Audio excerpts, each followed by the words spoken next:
بوډا بابا وغه بانګ وي نو کم جمعات کې چې دی بابا بانګ وي نو د دې جمعات نه ګس طرف ته د یو يهودي کور نو په خوا خو لوډ سپیکر نه وي نو خلکو به بانګ یا په اوچت ځای باندې وي چبوتره به دا باباجي د مشر سړی دی او په هغه مناره کې بانګ وي ټول عمر به بانګونه وي چې بانګ یو ځل وي او د حیال الفلا دپاره د منارې نه داسې سر وویسته نو چې جومات په ګاونډ کې کومه کور و نو په هغې کې یو یهودنه جینۍ وه په هغې یې نظر ولګېد او چې نظر یې سینګ ولګېده په هغه جینۍ باندې نو بس په زړه کې د هغه جینۍ سره محبت او مینه. السلام علیکم، زه یم شرمان خان او دا ویډیو تاسو وګورئ. دې ویډیو ډېر غټ پیغام پروت دی. پخوا وخت کې به جوماتو کې سپیکرې نه وي، لوی مناره وه، منارې ته به موزیم وخو د هغې کې به اذان کولو او دا ویډیو تاسو په نیټ شریکه کړئ. مخکې ملګرو سره راځئ تاسو دا ویډیو وګورئ. بابا چې لاندې وکتل نو په جینۍ نظر پرېوته، خوښه شوه، بانګ یې خلاص که نو په کړکۍ کې سر ورتا که جینۍ ته نیغ نیغ ګوري، ولې نظر ولګېد که چې جینۍ ته ګوري هغې ورته خیال شو، هغې ول اواز ورکړه باباجي دا څه کورې پردو کورونو ته ګورې شرمېږې نه؟ باباجي ورته وایي بچی یا خورې یا لورې ډېره مې خوښه شوې، په دې بانک کې مې ولیدې نو زړه ته مې پرېوتې نو ځکه تا ته ګورم. نو جینۍ ورته وایي ته خو مؤذن یې بانګي نو پردو ښځو ته ګورې، ډېره زیاته مې خوښه شوې. یاره یو کار به ونه کړې، ما سره نکاح به ونه کړې او تی بابا ځان ته مه ګوره ما ته مه ګوره، زه خو ستا د نوسۍ نه د کړوسۍ په ځای یم، نو ته شرمېږې نه چې دا خبرې کې.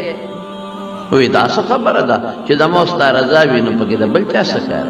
وایي ګوره باباجي عمر مې دیم زیات دی، زه کشر یم او ته مسلمان او زه په بل دین یم، په یهودیت یم.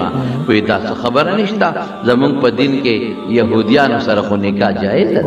جینۍ ورته څه وایي او ورته وایي ستا په دین کې خو یهودانې سره نکاح جایزه ده، خو زما ضمیر مال اجازت نه راکوي چې زه بغیر د یهودي نه بل چاته په نکاح شم.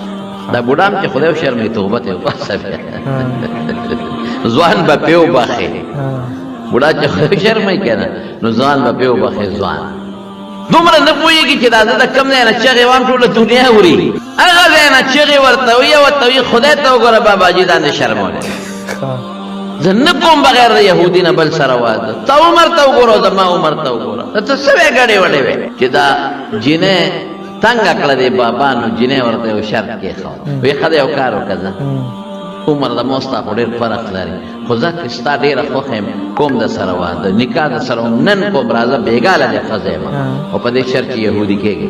وایي ښه دی یهودي شم درغله. ګوره د سترګو ګناه ته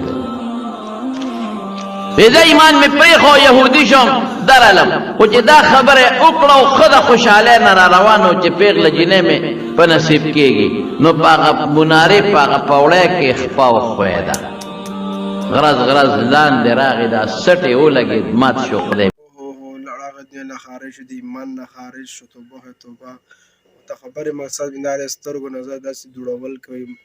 پخوا وخت کې به جوماتو کې سپیکرې نه وي، لوی منارې ته منظم وخو د هغې کې به اذان کولو او بیا به بوډا سړی و نو بیا به په ښځې سره نظر شو او بیا به ښځې سره خبرې کولې، را ګزار شو، هر څه ټیم مات شلو.